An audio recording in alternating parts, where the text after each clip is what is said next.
দেশে রাগের মাথায় একসাথে 3 তালাক দেওয়ার পর মনে মনে অনুশোচনা হয়, এতগুলো ছেলেপেলে নিয়ে করবো কি সর্বনাশ হইল, রাগের মাথায় করলামটা কি। এখন এই বউ ফিরে পাওয়ার জন্য মস্ত তালাশ করে।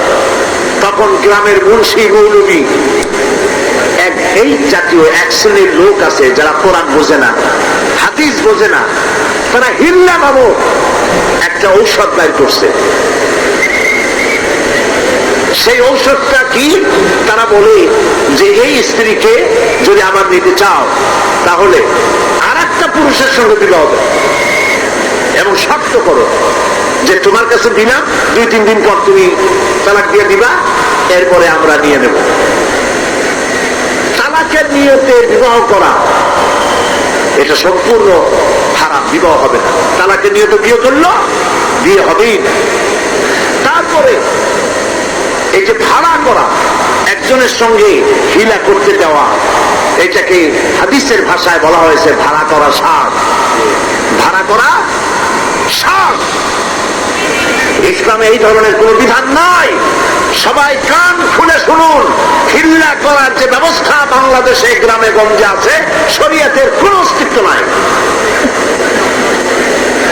কেউ যদি তার স্ত্রীকে তালাক দেয় আর এই স্ত্রীকে আবার ফেরত দিতে চায়, মৃত্যু পর্যন্ত ফেরত দিতে পারবে না। একটা পথ আছে, সেই পথটা হলো এই স্ত্রী যদি ইচ্ছে করে কোনো স্বামী গ্রহণ করেন আর সেই স্বামী যদি ইচ্ছে করে ঘটনাচক্রে তালাক দেয় অথবা ঘটনাচক্রে সেই স্বামীর যদি মৃত্যু হয়, তাহলেই কেবলমাত্র প্রথম স্বামীর কাছে আসতে পারবে। এছাড়া প্রথম স্বামীর কাছে আসা কিয়ামত পর্যন্ত সম্ভব নয়।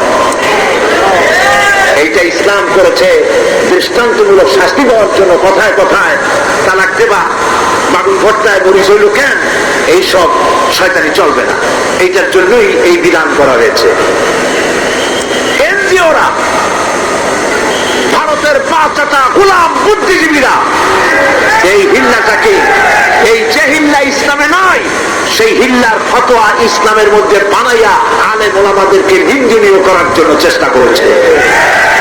আর এর জন্য ওদের বাহন হচ্ছে ভারতের 5 গোলাম বুদ্ধিজীবীদের বড় বাহন হলো দৈনিক জঘন্য কণ্ঠ, ইসলামের দুশমন, স্বাধীনতার দুশমন।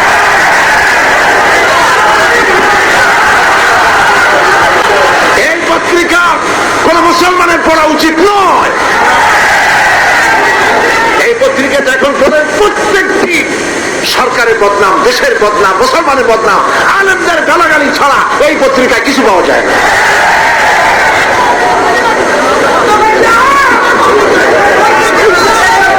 এই পত্রিকার মধ্য দিয়ে ভারতের গোলাম, কলামিস্ট, বিচার লেখক, সাংবাদিকরা এই পত্রিকায় চড়ে বাংলাদেশের বদনাম করে চলছে, আলেমদের বদনাম, মুসলমানদের বদনাম করে চলছে। ফতোয়া বিষয়টাকে ওরাই নিন্দনীয় করেছে। ফতোয়াকে নিন্দা করা যাবে না। ফতোয়া আল্লাহ পাকের। ফতোয়া কার? গতকাল বলছি না, ফতোয়া কার? আল্লাহ পাকের। ওরা সেই আল্লাহকে বিশ্বাস করে বলে চিন্তা করার কোনো কারণ নাই। কারণ এই পত্রিকাটাই লিখেছিল ওয়াহাদাল বালাদিল আমিন, এই বলদের শহর, তুই চিনি না, তোরে আমি চিনি না, এই পত্রিকায় লিখেছিল। প্রিয় ভাই সব, তালাক কখনো রাগের মাথায় এই জঘন্য কাজ কেউ করবেন না। যদি করতেই হয় তাহলে 3 মাসে 3 তালাক হবে, একসাথে 3 তালাক দেওয়া যাবে না। যদি কেউ একসাথে 3 তালাক দিয়ে বসে, তালাক হয়ে যাবে, এটাও মনে রাখবেন, তালাক হয়ে যাবে। তবে আল্লাহ পাক অসন্তুষ্ট হবেন, নারাজ হবেন, গুসায় আল্লাহর আরশ কাঁপতে থাকে। এই কাজটি কখনো করবেন না। আল্লাহ পাক তালাক চান না। আল্লাহ চান স্বামী স্ত্রীর মধ্যে মহব্বত পয়দা হোক। সুবহানাল্লাহ। যদি স্ত্রীর উপর রাগ হয়, কখনো মন খারাপ হয়, আল্লাহ বলছেন ওয়ালা তানসাউল ফাদলা বাইনাকুম, তোমরা পরস্পরের অনুগ্রহকে ভুলে যেও না। আজকের একটা ব্যাপারে মন খারাপ হয়েছে, তুমি চিন্তা করো তোমার জীবনের অনেক ক্ষেত্রে এই স্ত্রীর অনেক অবদান আছে, সেগুলিকে মনে করে আজকেরটা মাফ করে দিবই তো সার। সুবহানাল্লাহ। আল্লাহ পাক চান না স্বামী স্ত্রীর ভিতরে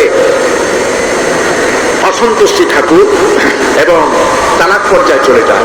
একবার নবী করিম সাল্লাল্লাহু আলাইহি ওয়াসাল্লাম বসে আছেন মসজিদে নববীর ভিতরে, মুখ মলিন, সাহাবায়ে কেরাম ভয়তে কথা বলতে পারছেন।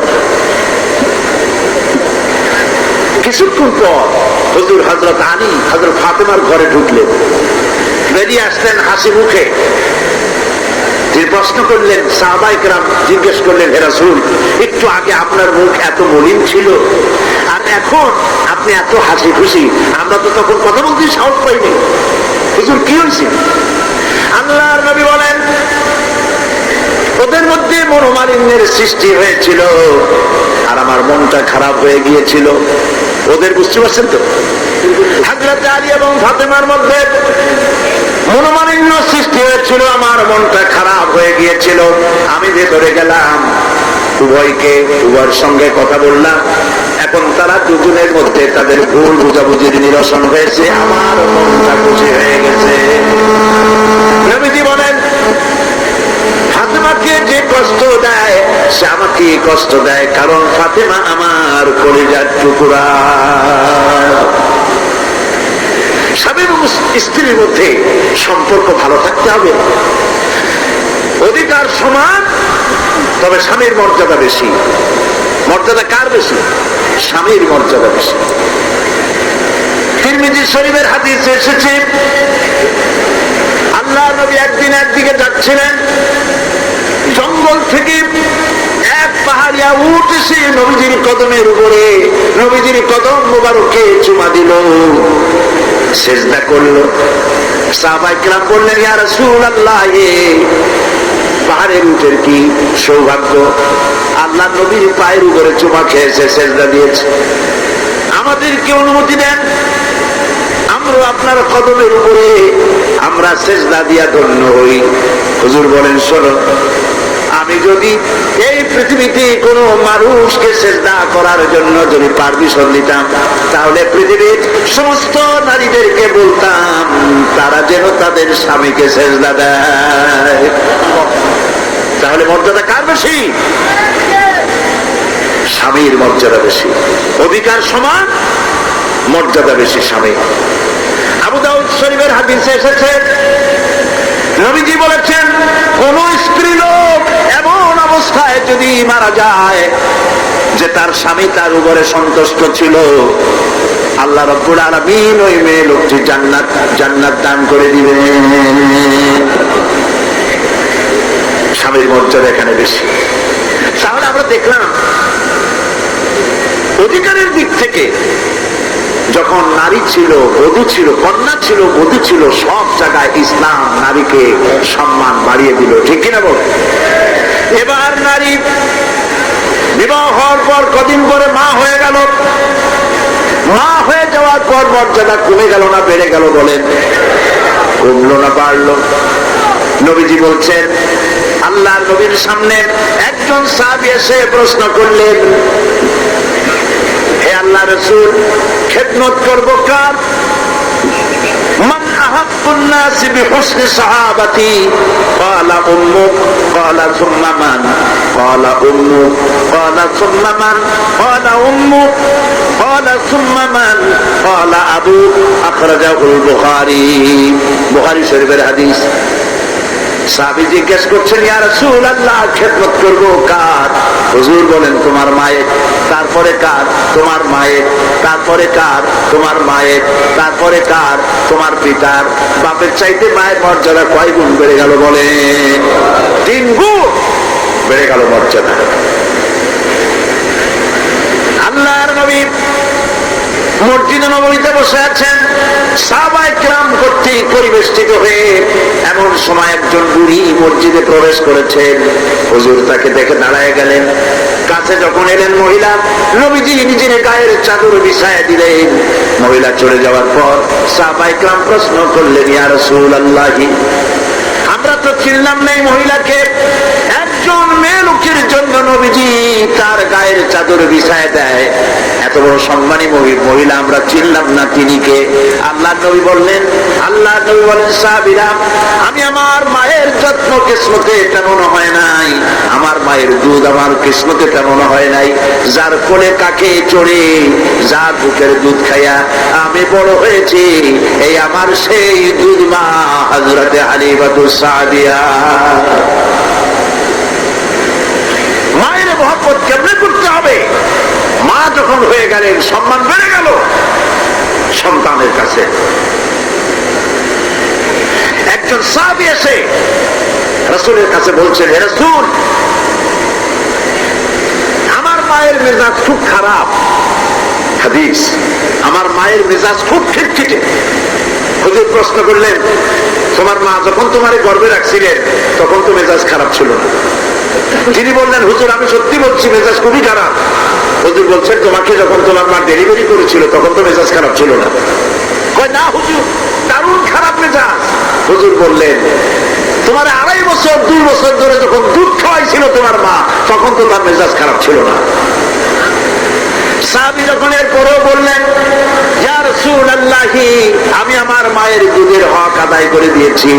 হুজুর বললেন, দুধের হক আদায় করেছো তুমি, তোমার মায়ের একটি শব্দের হক তুমি আদায় করতে পারো নাই। তুমি যদি পড়ে গেছো ছোট্টবেলায় খাটের থেকে কোলের থেকে পড়ে গেছো, কেঁদে উঠছো, আর তোমার মা যে তখন বলেছে, সারা জীবন এই একটি শব্দের হক আদায় করতে পারবে না। মায়ের সম্মান ইসলাম এভাবে দাঁড়িয়ে দিল। আল্লাহ রাব্বুল আলামিন শিখাই দিলেন, وَقَضَى رَبُّكَ أَلَّا تَعْبُدُوا إِلَّا إِيَّاهُ وَبِالْوَالِدَيْنِ إِحْسَانًا। তোমার রবের পক্ষ থেকে যা ফয়সালা হয়েছে যে আমার ইবাদত করার পর মা বাপের ইহসান করবে। দেখেন অবস্থাটা দেখুন, লক্ষ্য করুন, আল্লাহর ইবাদতের পরেই বান্দা কার ইহসান করবে? বলেন কার? মা বাপের ইহসান করো। আল্লাহর ইবাদতের পরেই এটাকে লাগাই দেওয়া হয়েছে। আল্লাহ পাক সূরা বনী ইসরাঈলের ভিতরে পরিষ্কার করে বলেছেন, মা বাপের সামনে ধমক দিয়ে চোখ লাগায় কথা বলবে না। আতাকুল্লাহুমা উফিন ওয়ালা তানহারুহুমা, জিরকি দিবে না, ধমক দিবে না, আর তাদের সঙ্গে কোন ভাষায় কথা বলবে তাও আল্লাহ শিখায় দিয়েছেন। আল্লাহ পাক বলেন, ওয়াকুল্লাহুমা কাওলান কারীমা,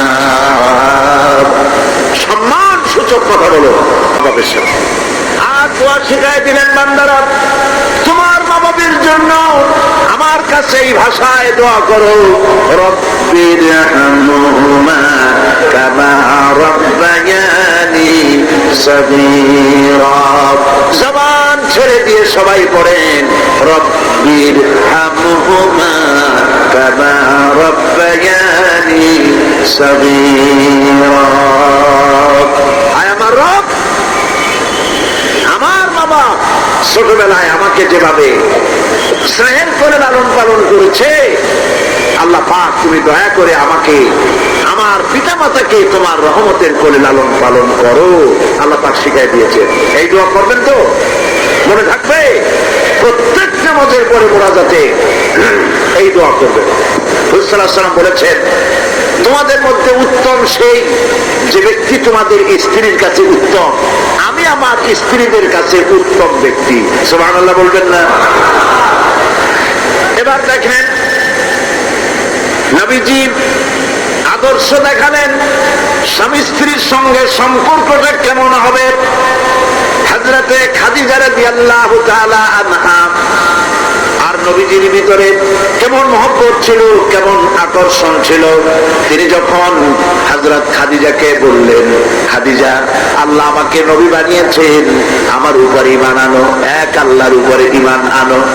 হযরতে খাদিজা এক মুহূর্ত, এক চোখের পলকও তিনি দেরি করেন নাই, যখনই নবীজি তাকে ঈমান আনতে বলেছেন, হযরত খাদিজা পড়েছেন লা ইলাহা ইল্লাল্লাহু মুহাম্মাদুর রাসূলুল্লাহ। নবী করিম সাল্লাল্লাহু আলাইহি ওয়াসাল্লাম বলেছেন, আকাশের নিচে জমিনের উপরে খাদিজার মতো উত্তম মহিলা পৃথিবীতে আর নাই। কি সম্মান আল্লাহ পাক তাকে দিয়েছেন! আল্লাহ পাক নিজে হযরতে খাদিজাকে সালাম জানিয়েছেন। সুবহানাল্লাহ বলবেন। হেরা পাহাড়ে হযরতে জিবরাইল আলাইহিস সালাম নবীজির সঙ্গে কথা বলছেন, ওহী নিয়ে এসেছেন। কিছুক্ষণ পরে হযরতে জিবরাইল বলেন, ইয়া রাসূলুল্লাহ, আমি দেখতে পাচ্ছি খাদিজা আপনার জন্য খানা নিয়ে আসতেছেন। খাদিজা যখন আপনার কাছে পৌঁছে যাবে, আপনি খাদিজাকে বলবেন, আল্লাহ রাব্বুল আলামিন আজ আমি আসার সময় আমার মাধ্যমে খাদিজাকে সালাম জানিয়েছেন। হযরতে খাদিজা যখন নবীজির কাছে পৌঁছে গেছেন, আল্লাহ নবী বলেন, খাদিজা তোমার জন্য আজকে একটি সুসংবাদ আছে। তিনি বললেন, আমার জন্য কি খবর, কি সুসংবাদ?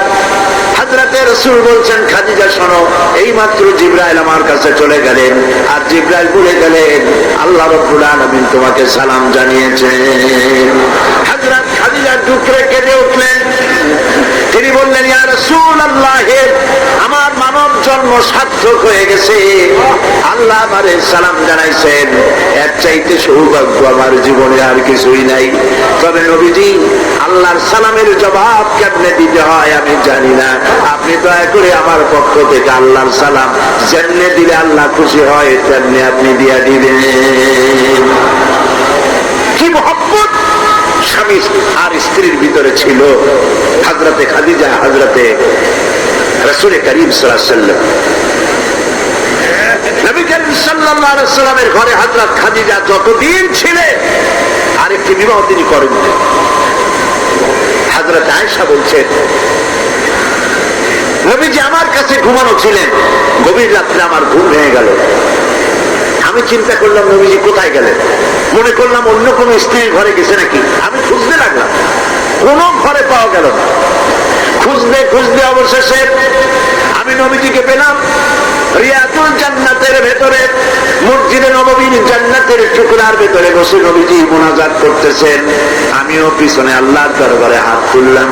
মুনাজাতের এক পর্যায়ে নবীজি বলতেছিলেন, রব্বুল আলামিন কঠিন ওই হাসরের ময়দানে মা তার সন্তান ভুলে যাবে, বাপ তার সন্তানকে ভুলে যাবে, স্বামী তার স্ত্রীকে হারায় ফেলবে, স্ত্রী তার স্বামীকে চিনবে না।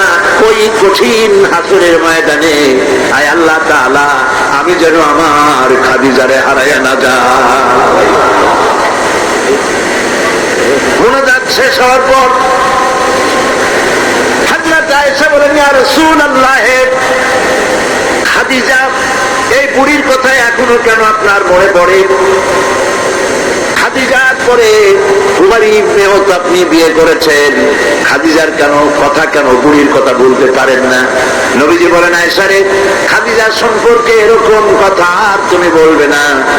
তোমরা জানো না, তোমরা সবাই আমার সুদূরের স্ত্রী, আর খাদিজা আমার এমন সময়ের স্ত্রী যখন এই মক্কা নগরীতে মুহাম্মদ সাল্লাল্লাহু আলাইহি ওয়াসাল্লামের পাও রাখার জায়গা ছিল না।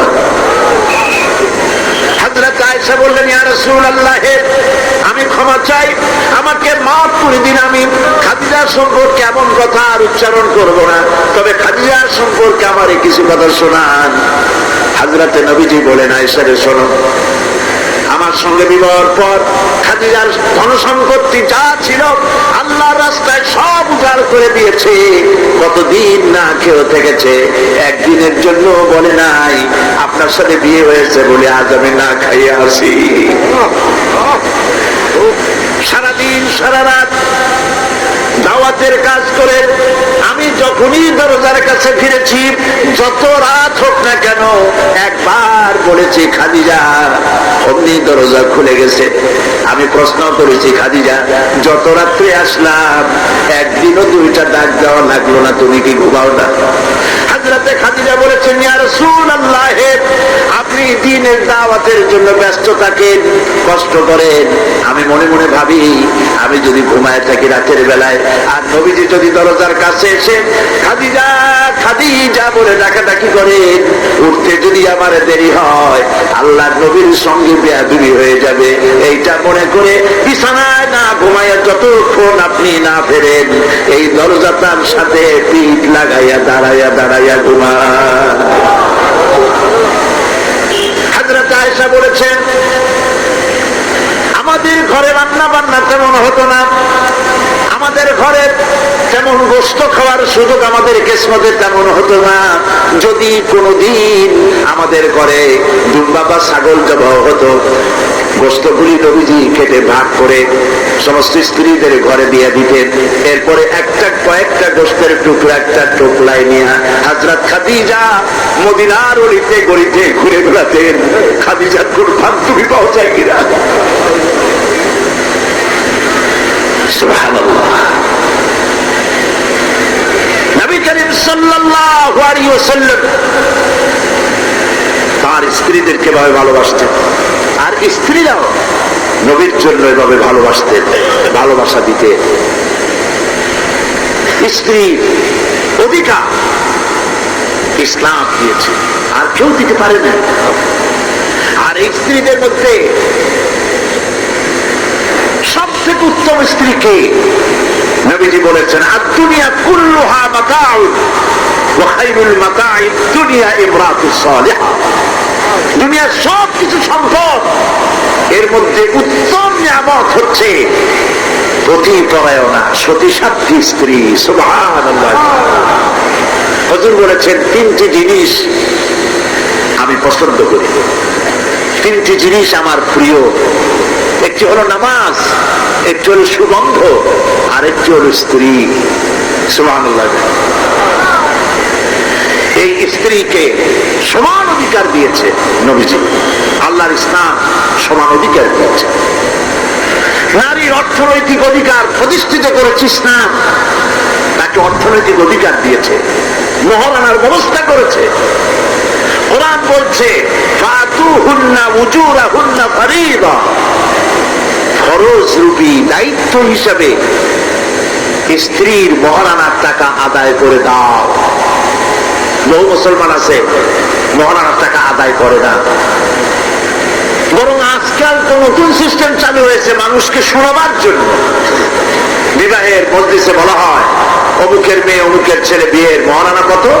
5,55,555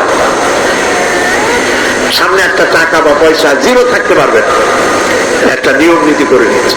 এই টাকাগুলি মহারানার টাকা সঠিকভাবে আদায় করা হয় না অনেক ক্ষেত্রে, একথা ঠিক কি? বরং উল্টো করে মহারানা আদায় করা হয় মেয়ে পক্ষের কাছ থেকে, কন্যা পক্ষের কাছ থেকে। এটাকে কি বলা হয়? এটাকে কি বলা হয়? এটা হলো যৌতুক নামের কৌতুক। মেয়ে পক্ষের কাছ থেকে টাকা আদায় করা, মেয়ে পক্ষ যদি সে করে বর পক্ষকে যদি টাকা দেয়, পয়সা দেয়, গাড়ি দেয়, বাড়ি দেয়, কোন আপত্তি নেই, দিতে পারে। কিন্তু ডিমান্ড করে নেওয়া, চেয়ে নেওয়া সম্পূর্ণ হারাম। কন্যার পিতার মাতা 12 বছর, 18 বছর, 20 বছর, 25 বছর লালন পালন করে কলিজার টুকরা সন্তানটাই তো দিয়ে দিল। এর চাইতে টেলিভিশন, গাড়ি বাড়ি বেশি হয় কি করে? এই যৌতুক বাংলাদেশের সর্বত্র আছে, অবশ্য চট্টগ্রামে নাই। আছে। ছেলে যদি এমএ পাস করে, ইঞ্জিনিয়ারিং করে, লয়ার হয়েছে, পিতার এই ধারণাই হয় সন্তানকে পড়াতে লেখাতে যত টাকা খরচ হয়েছে কন্যা পক্ষকে কাছের থেকে আদায় করে নেব। এবং সেই জন্য বিয়ের সময় দাবি করা হয়, 50 লক্ষ টাকা দিতে হবে, গুলশানে 3টা বাড়ি দিতে হবে, মঙ্গল গ্রহে অফিস বানায় দিতে হবে। আপনার ছেলে এমএ পাস করেছে, লয়ার হয়েছে, ব্যারিস্টার হয়েছে, তো কি হয়েছে? আপনি কেন নির্যাতন করবেন কন্যা পক্ষকে? পক্ষে জায়েজ নাই, হারাম। শূকরের মাংস যেমন হারাম, কন্যা পক্ষের কাছ থেকে জবরদস্তি করে চেয়ে ডিমান্ড করে যৌতুক আদায় করা ওরকমই হারাম। এই কাজটি কি আপনারা করবেন? এই কাজটি কি করবেন? বিবাহ করবে, বিবাহ করাবেন ছেলেকে ভালোবাসা দিয়ে, টাকা দিয়ে, পয়সা দিয়ে বিবাহ করায়া মেয়ে একটা ঘরে নিয়ে আসবেন, কন্যা পক্ষের উপরে চাপ সৃষ্টি করবেন না। তো নারীকে মহারণা দেওয়ার ব্যবস্থা ইসলাম করেছে। কে ব্যবস্থা করেছে বলে? ইসলাম করেছে। এবার আরো দেখুন আল্লাহ পাক কি বলছে, وَإِذَا آتَيْتُمْ إِحْدَاهُنَّ قِنطَارًا فَلَا تَأْخُذُوا مِنْهُ شَيْئًا। যদি তোমরা নারীদেরকে স্তূপ পরিমাণ অর্থ করি যদি দান করো, তাহলে সামান্য তার থেকে ফেরত নিও না। আল্লাহ পাক চান মহিলাদের কাছে, নারীদের কাছে কিছু পুঁজি থাকুক, টাকা পয়সা থাকুক। আল্লাহ এটা চান যদি তুমি কিছু দাও, তা যদি স্তূপ আকারেও হয়, তবুও সেগুলিকে ফেরত দিও না, ফেরত দিও না।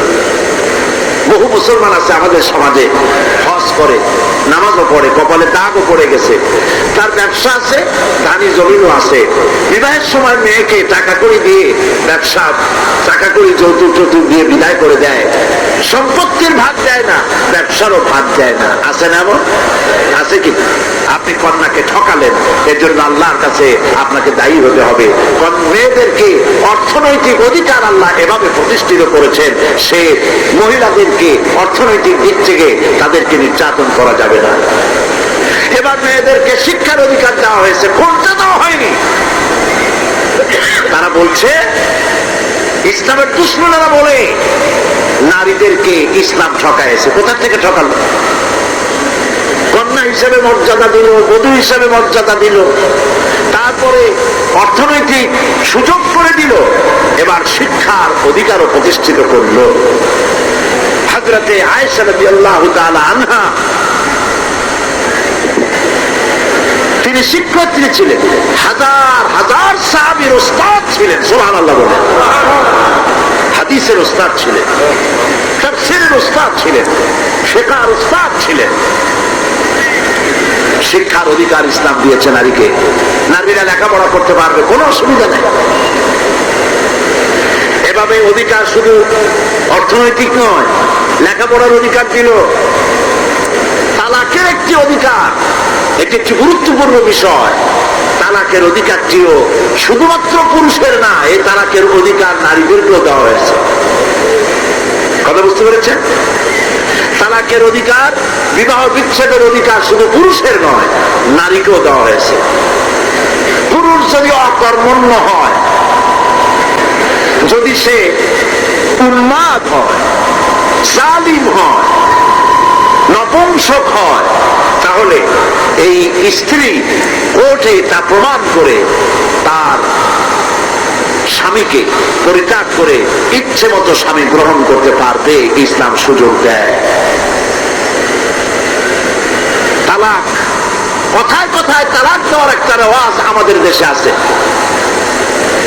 বাংলাদেশে যদি আল্লাহ কোনদিন দয়া করে ইসলামী রাষ্ট্র প্রতিষ্ঠিত করে দেন, তাহলে কথায় কথায় তালাক দেওয়ার এই কথাকে বন্ধ করে দেওয়া হবে। তরকারিতে লবণ কম হয়েছে, শুটকি মাছে ঝাল হইল কেন, এইসব কথা বলে তালাক দেওয়া যাবে না। আর একসঙ্গে 3 তালাক দেওয়া তো যাবেই না। এক সাহাবী এসে নবী করিম সাল্লাল্লাহু আলাইহি ওয়াসাল্লামের কাছে খবর দিলেন যে একজন তার স্ত্রীকে একসাথে 3 তালাক দিয়েছে। নবী করিম সাল্লাল্লাহু আলাইহি ওয়াসাল্লাম এত গুসা হয়েছিলেন যে বসার থেকে দাঁড়ায় গেলেন। তিনি বললেন, এই লোকটি তো আল্লাহ পাকের কোরআনের সাথে তামসা করেছে। তালাকের আল্লাহর কাছে 2টা হালাল সবচেয়ে জঘন্য, 2টি হালাল সব থেকে জঘন্য। একটা হলো ভিক্ষাবৃত্তি, আর একটা হলো তালাক। যখন তালাক দেওয়া হয় অন্যায় ভাবে, গোসায় আল্লাহর আরশ কাঁপতে থাকে।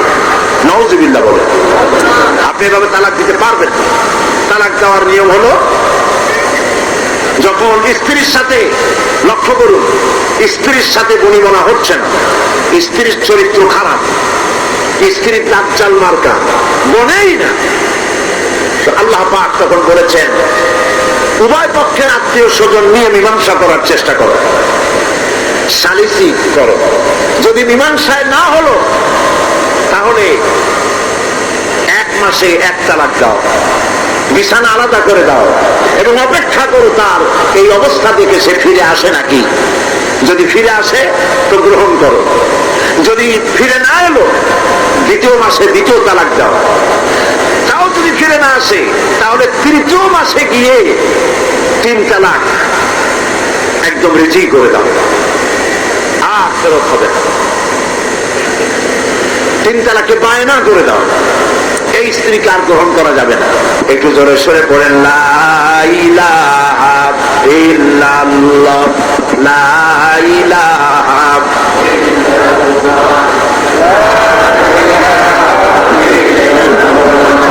লা ইলাহা ইল্লাল্লাহ, লা ইলাহা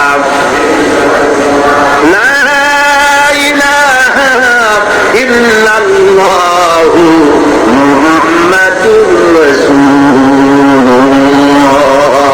তাহলে আমরা দেখতে পেলাম নারীকে আল্লাহ পাক অধিকার দিলেন, সম্মান দিলেন, কন্যা হিসেবে দিলেন, বধূ হিসেবে দিলেন, মা হিসেবে